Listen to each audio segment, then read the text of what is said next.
Alright, well, hey YouTube.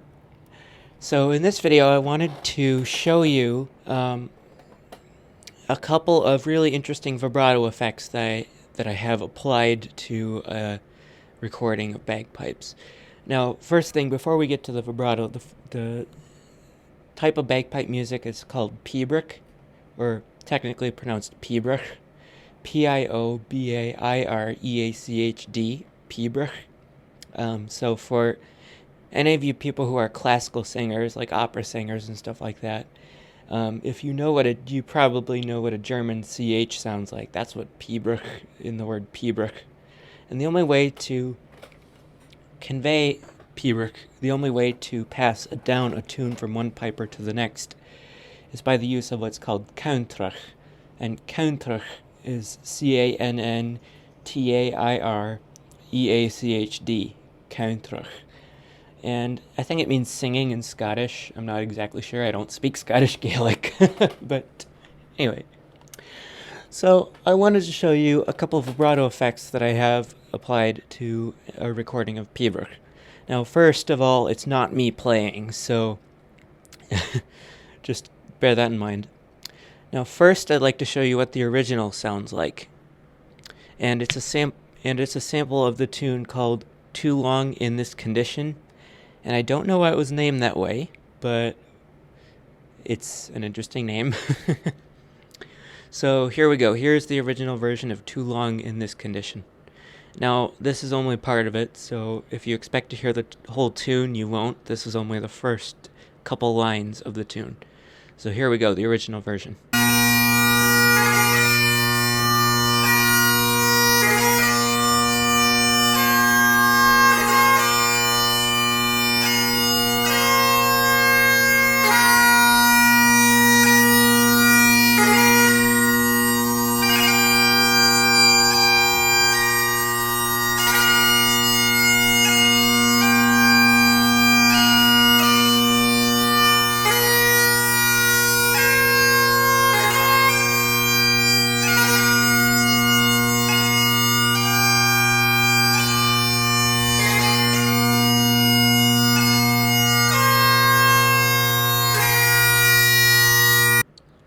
Alright, so that was the original. Now, for the pipers on here, some of the old recordings of bagpipes that I have, such as Willie Ross, D.A. Smith, people like that, the record suffers from a big warping effect. And that warping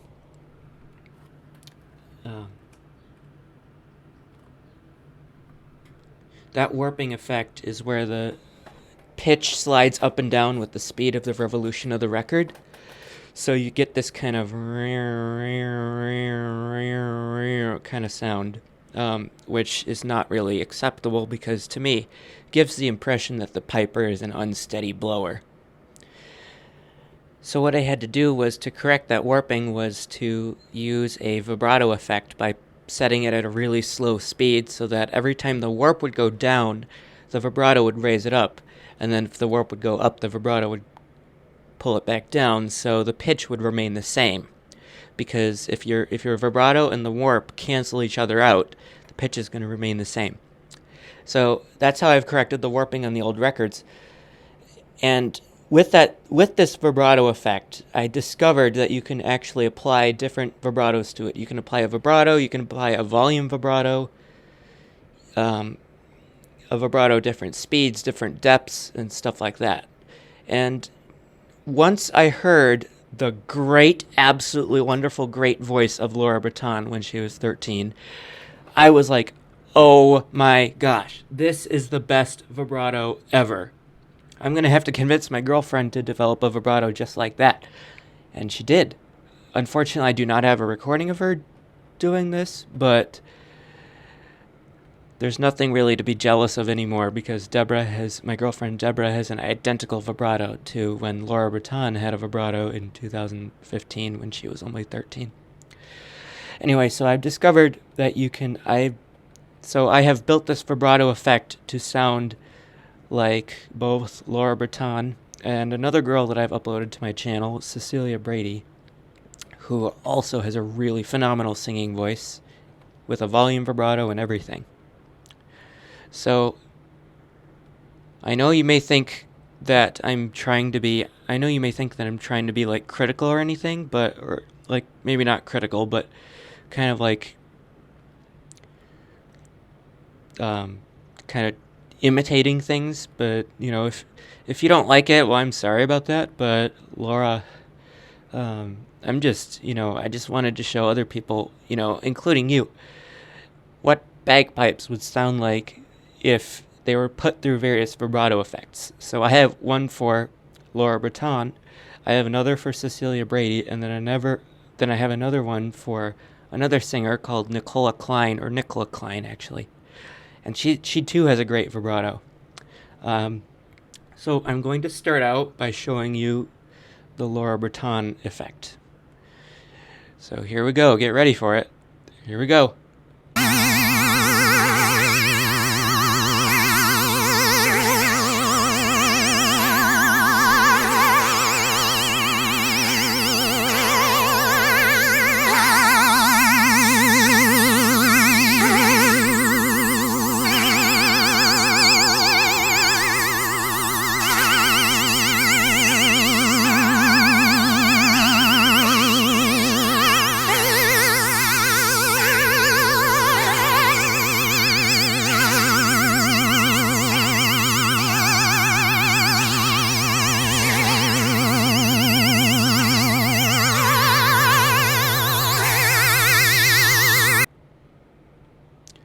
So that was a really big vibrato, wasn't it, for the Laura Bretan effect?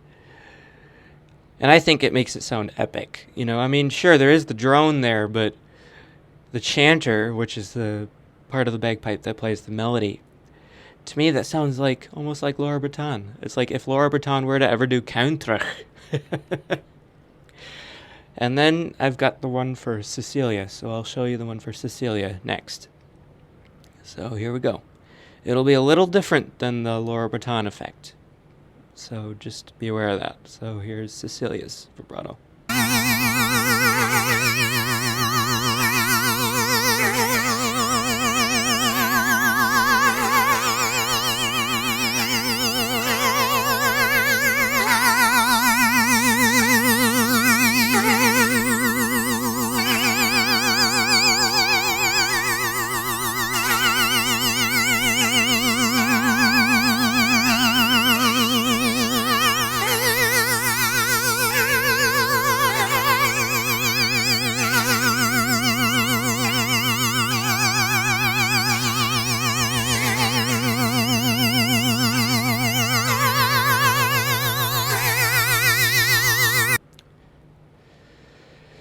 As you could hear, it was a little different.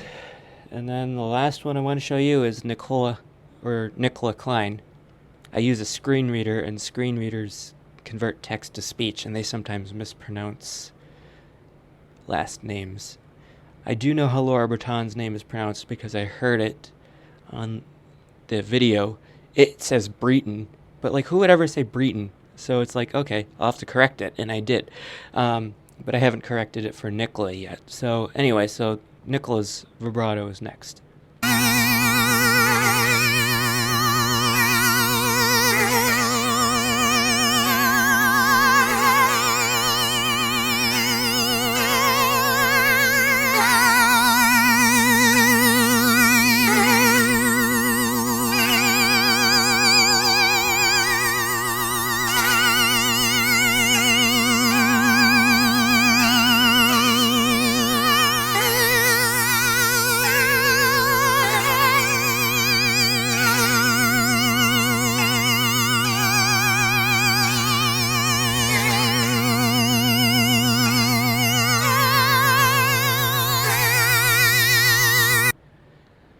I would personally say that Nicola's vibrato is a cross between Laura's and Cecilia's. Wouldn't you agree? It has a slight volume vibrato, but nevertheless, it's really deep.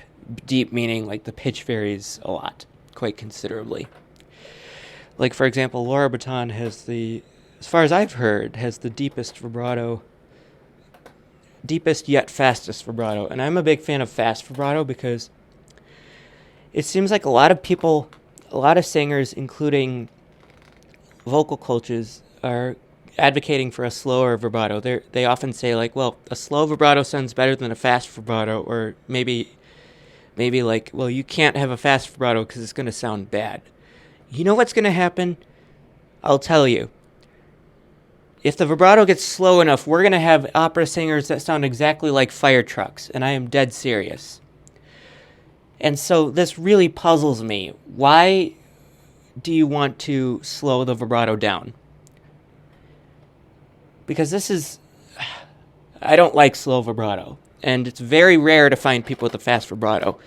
And that's pretty much because vocal coaches have been saying, well, vibrato has to be slow. That sounds horrible because it sounds like a siren to me. And I've been growing up I've been collecting songs by female voices with exclusively fast vibratos. Now, I'm not a singer, I'm a bagpiper, but in bagpiping, the faster finger vibrato you have, there's no such thing as air vibrato, so there is finger vibrato. The faster finger vibrato you have, the more dexterous your fingers are. And so for me, that translates to the faster vocal vibrato one has, the more beautiful their voices are. And so with these videos, I'm trying to change people's views on what they think a vibrato should be. Because I'll tell you, back in the 1940s and earlier, a fast vibrato was almost universal. Even in jazz. And as you'll hear on some of my bagpipe recordings, the tempos were a lot faster too. That's not to say that because the tempos in bagpipe music have slowed down, vibrato has to slow down. That's not to say that. I mean, I understand why the tempo slowed down, because it'll be easier to put more expression into the tune. Like, let me demonstrate by singing some counter here. Now, again, I'm not a singer, so don't judge me. But like, hey, he doesn't have vibrato. But for example, the Ethel Highlanders March, Willie Ross would have played it. You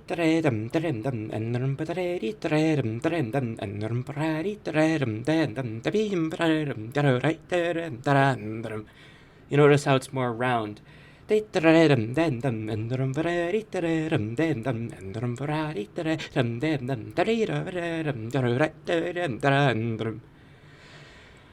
Now, the way we play it now is more like this. You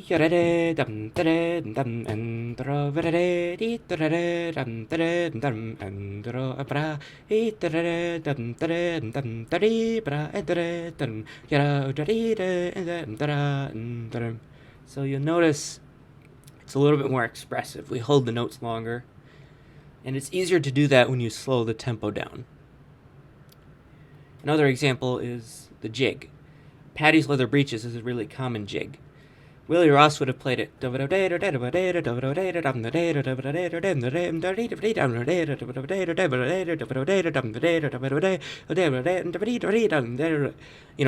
It gets jumbled, in my opinion.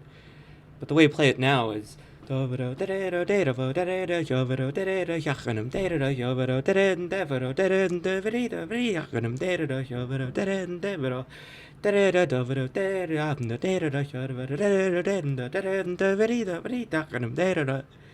you notice a little bit more expressive, like I'll use the same slow tempo. The old one is more like more round. We kind of pointed a little bit more, so it's a little bit more expressive. Now, because the tempos in bagpiping have slowed down, that could have to do with the link of vibrato slowing down, which really puzzles me. I mean, why do more and more people have a slower vibrato? I just don't like that. And so I'm just so glad that Laura Bretan until recently, as well as my girlfriend Deborah and Nicola Klein and Deborah Ray and Marina Barlow and Julia Perry, a lot of other singers in today's world have a really good vibrato.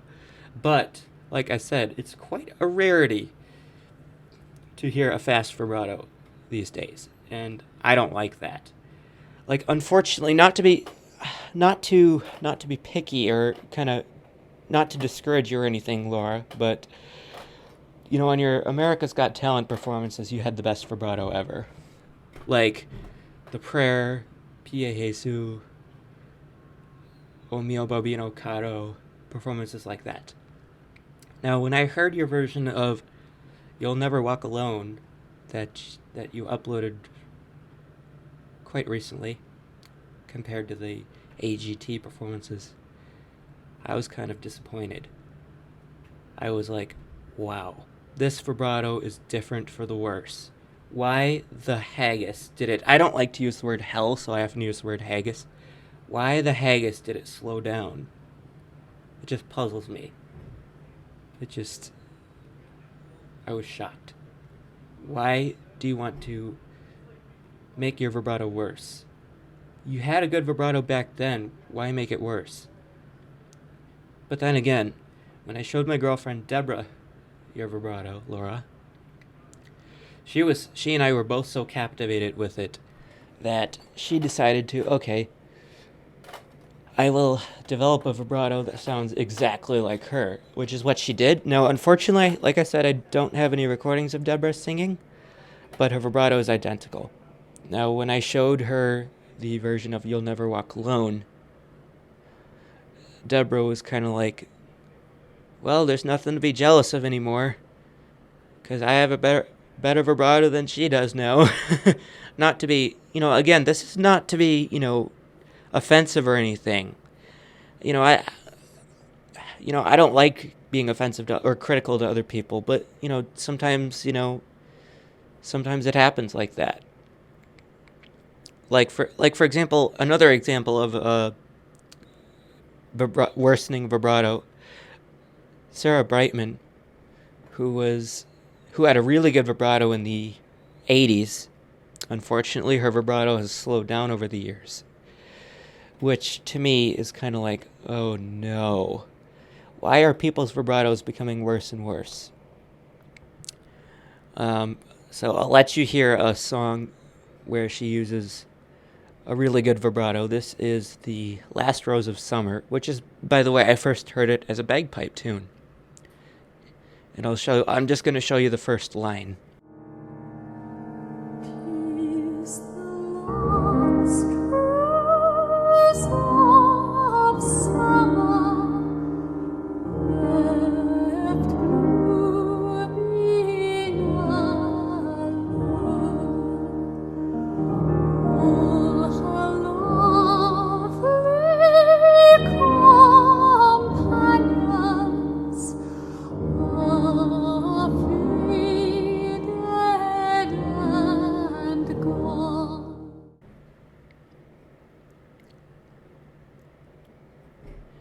Okay? And now to show you how her vibrato has slowed down in a couple of years. I got this recording of, it's called Don't Cry For Me, Argentina, performed live. I don't remember when it was, but at the very very end, she has what I consider a slow vibrato. So here is just that excerpt. Don't cry for me, Argentina.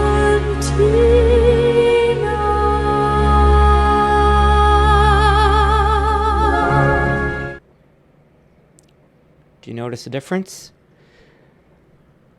I certainly did, and I thought it was worse. I mean, okay, why are people's vibratos slowing down? I mean, somebody told me that a lot of people have a slow vibrato because it's not easy to do a diaphragm vibrato like you do in the opera singing. A lot of people have told me that it's not easy, so that's why they slow it down. But then again, the same guy told me you can change the speed and intensity of the vibrato. And plus, like I said, back then, 1940s and earlier, a faster vibrato was almost universal. So if you want to hear more on vibrato or even download a link that contains a collection of female voices that I have with exclusively fast vibratos. Or if you want to hear Cecilia Brady, you can look at my channel, and I've uploaded a couple videos about vibrato. So this really isn't a lesson for improvement. Like I said, I'm not a singer, I'm a bagpiper, but I prefer hearing people singing with voices with faster vibratos for some reason. And I'm not used to slow vibrato yet, and I can't quite appreciate it yet. And what really makes me mad, like I said before, is more and more people are advocating for a slower vibrato. I mean, what? This is crazy. I mean, come on, guys. Just, if you guys have never heard Laura Bretan voice before, you really have to look her up. Now, pay special attention to her vibrato in the America's Got Talent performances. The version of You'll Never Walk Alone by Laura Bretan, unfortunately, like I said, I don't think is the best vibrato. But if you want to hear really good vibrato, try The Prayer, O Mio Bambino Caro, or Pie Jesu by Laura Bretan. And you'll have an idea of why I love it. And you'll also have an idea, like I said, I don't have any recordings of Deborah. You'll also have an idea of what my girlfriend's vibrato is right now. And you can also, by the way, you can also hear a clip of her vibrato when I first met her. It actually really wasn't a good vibrato anyway. It was more like a 3-year-old. So, I think that's it. So, enjoy and feel free to comment. And see you later.